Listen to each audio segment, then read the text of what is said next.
سینوں کے اندر جو روگ ہیں، جو امراض ہیں، ان کا علاج بھی ہے، شفا بھی ہے، شفاء لما فی الصدور۔ تیسرے درجے میں وہ ہدایت ہے، وہ بتاتی ہے کدھر جاؤ کدھر نہ جاؤ۔ جیسے آپ نے دیکھا ہوگا پہاڑی راستوں پر قدم قدم کے اوپر کوشن ہوتا ہے، یہاں سپیڈ کم کر لو ورنہ تم کسی کھائی میں جا گرو گے۔ تو یہ ہدایت کیا ہے؟ دیکھو ادھر مت جانا، ادھر جاؤ، اگر ادھر جاؤ گے تمہارا سارا معاملہ تلپٹ ہو جائے گا۔ یہ ہے ہدایت۔ اور جو چیز دنیا میں ہدایت ہے وہ آخرت میں رحمت ہے، ہدی و رحمت للمؤمنین۔ اب میں چاہتا ہوں ان چار الفاظ میں جو ربط ہے اسے سمجھیں۔ دیکھیے اگر کسی ایسی زمین پر بارش برسے جو اوپر سے بہت سخت ہے تو پانی بہہ جائے گا، زمین میں جذب نہیں ہوگا تو کوئی روئیدگی پیدا نہیں ہوگی۔ اگر دل سخت ہے تو قرآن مجید ان پر کوئی اثر نہیں کرے گا۔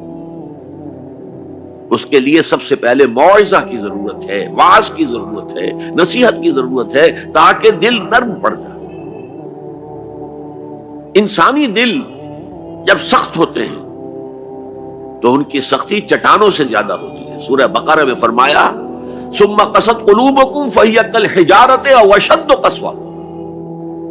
یہودیوں سے خطاب ہے، ثم قست قلوبکم من بعد ذلک فہی کالحجارۃ او اشد قسوہ۔ اے بنی اسرائیل، تمہارے اس طرز عمل کے نتیجے میں تمہارے دل سخت ہو گئے اور اب وہ پتھروں سے زیادہ سخت ہے۔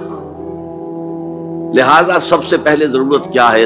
دل کی زمین کو نرم کیا جائے، اس میں حل چلایا جائے۔ یہ کام ہے موعظہ کا، واعظ کا، نصیحت کا۔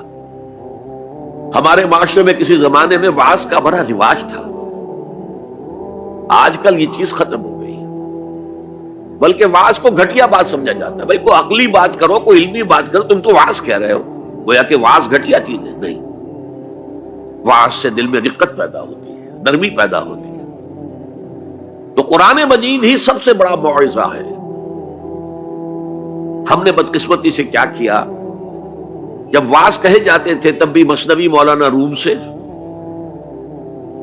ضعیف احادیث سے،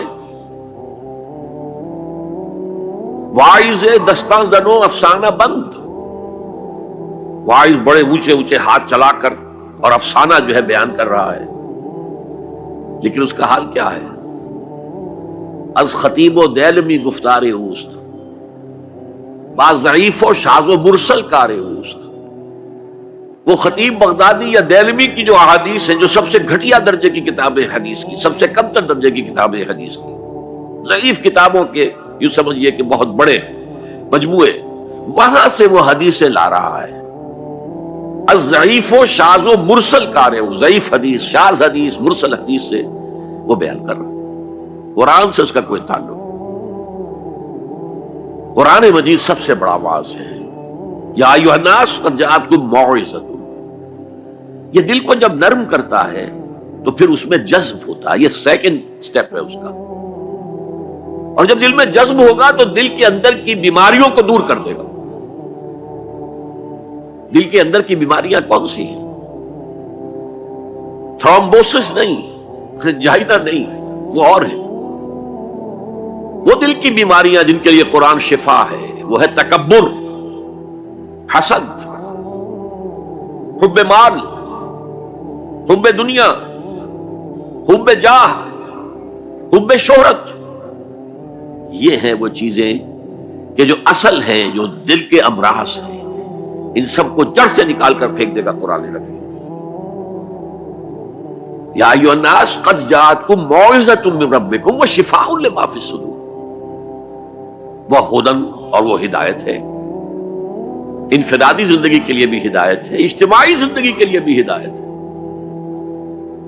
کبھی اگر سورہ فاتحہ پر آپ غور کریں، جو ہماری نماز کا جزو لازم ہے، تو ہم پہلے کہتے ہیں الحمدللہ رب العالمین الرحمن الرحیم مالک یوم الدین ایاک نعبد و ایاک نستعین۔